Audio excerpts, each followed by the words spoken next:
গুণী মানুষের এই দেশে কদর করা হয় না, যারা দেশের জন্য ভাবে।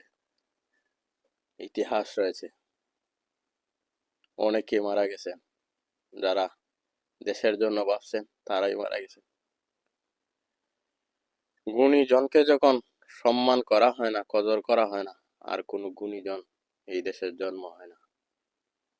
বলছিলাম আদি ভাইয়ের কথা, 100 বছর পর একটা আদি জন্ম হয়।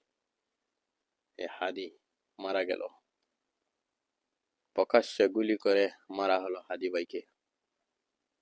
কিন্তু বাংলাদেশে একটা কুকুর মারলে 48 ঘন্টার ভিতরে বিচার হয়, কিন্তু হাদি ভাই মারা গেলেন, হাদি ভাইয়ের বিচার আজও হয় না।